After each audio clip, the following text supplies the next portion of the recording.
Assalamualaikum warahmatullahi ta'ala wa barakatuh. My name is Shana Hassan Saraji. I'm here as a party that propose of why we should mandate ROTC. Why we should mandate ROTC is because we need to defend our country, especially in these times where Iran and United States is at war. We should think that there is a circumstances that we could be included in this war. So, as a youth, we need to think that we should know how to defend ourselves. And ROTC teaches young people to defend themselves by teaching them how to carry firearms, discipline, to think of how they should defend the country in a military way, and of course, ROTC has benefits as well, including health, endurance, and sharpening their mental capability by creating strategy during a critical times, for example, war.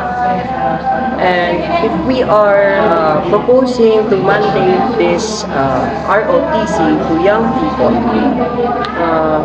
we have the capacity, or we will strengthen the military force as well. For other countries like Korea, Israel, Germany, they actually, we call this, they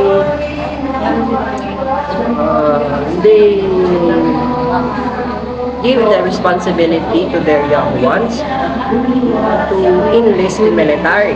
However, ROTC is not broke like enlistment, military enlistment. So I think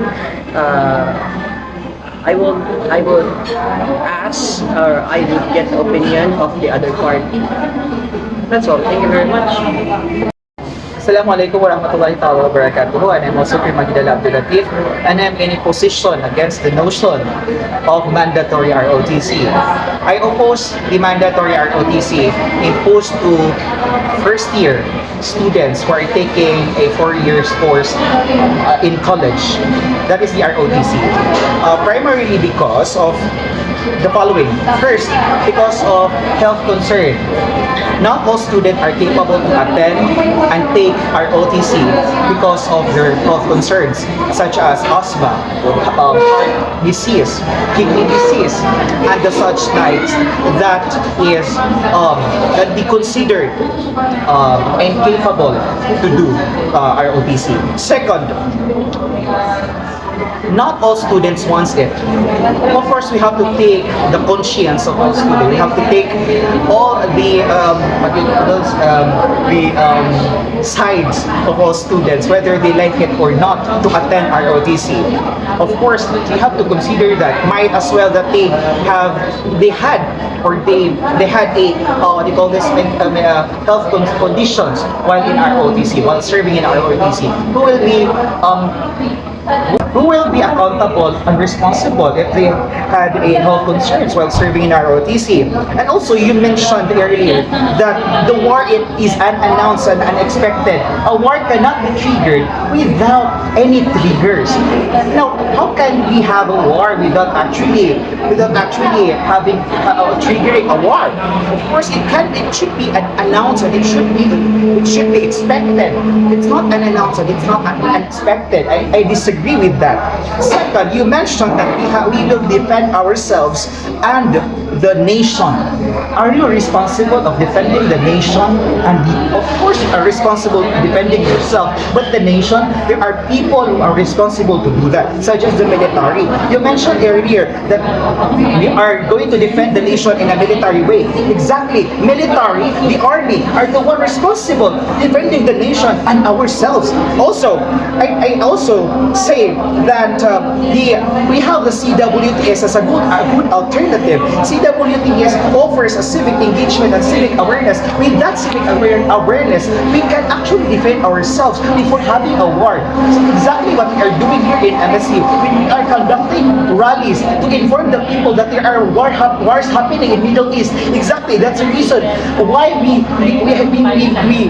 like that CWT is a good alternative to ROTC. And also CWT offers youth participation, and youth participation is very important. So, as you said, that according to your speeches or to your statements, you have said that it is not our responsibility to defend the nation, but it is our responsibility to defend ourselves. Isn't in our national anthem is we are very proud protecting our nation. We even have the line, ang mamatay ng dahil sa iyo. So, it should be mandatory because in our culture, in our historical events where our ancestors, our heroes sacrifice themselves in protecting our country. So, thinking na you only think of yourselves, you only think of yourselves, you only think of how it will only affect you, but not thinking the other people that you can save. So, isn't that what we call selfish? Anyways, when we think about CWTS during war times, we cannot reason with the enemy. We cannot reason with the enemy's violence, like what is happening in Israel to Palestine, where they killed people, where they tortured women, raped women, and killed children. They have reasoned with the Israel soldiers, IDF, but still they were not heard. Sometimes words are not enough to defend our nation and ourselves. And to add to that, you have said na our health. During our OTC drills, we see people who have asthma, who have health issues, have a specific roles. They have specific roles to help other people who are in good condition. Still, they are taught how to be disciplined, how to carry weapons, but not as heavy as people who are really in good shape or in good health. So, if we are mandating ROTC, of course, the responsible people are changing or adjusting it for the other people who have health issues.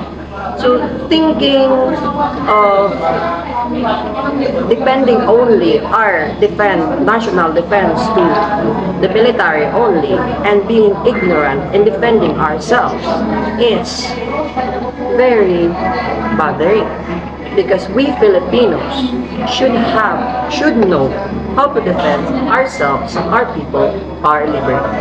Thank you very much. This mention of ang mamatay ng dahil sa'yo, a phrase from the Lupang Hinirang, our national anthem, I would say that does not justify ROTC. Isn't rallying and protesting a form of defending our nation?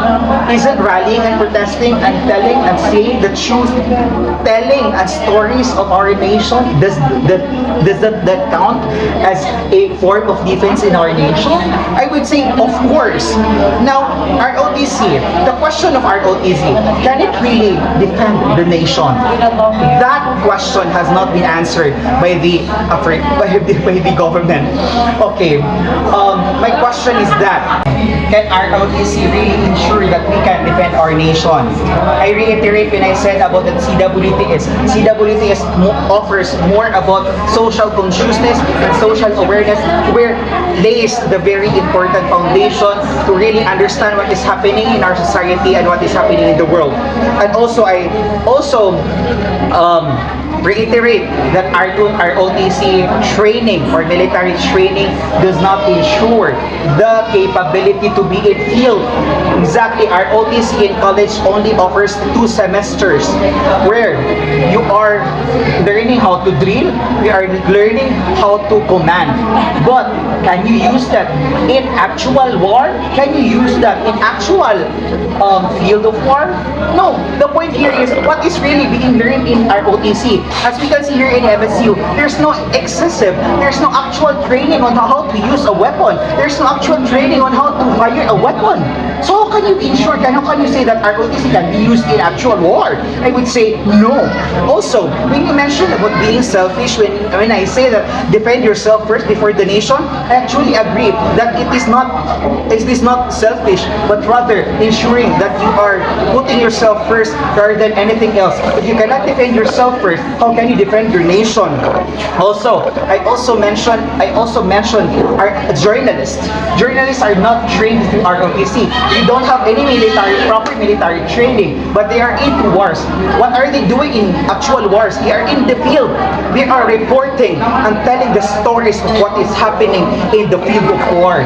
And they are equal to militaries and they are equal to armies because they are also risking themselves to defend the nation, to defend the people, and also to tell the truth and to tell the stories of the war.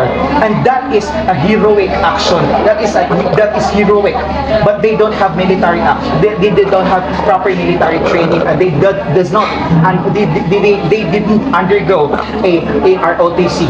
So with that being said, I conclude that I strongly oppose with the idea of mandatory ROTC because my speech constructively done and constructively said what should be learned and what should be heard about military training and about ROTC.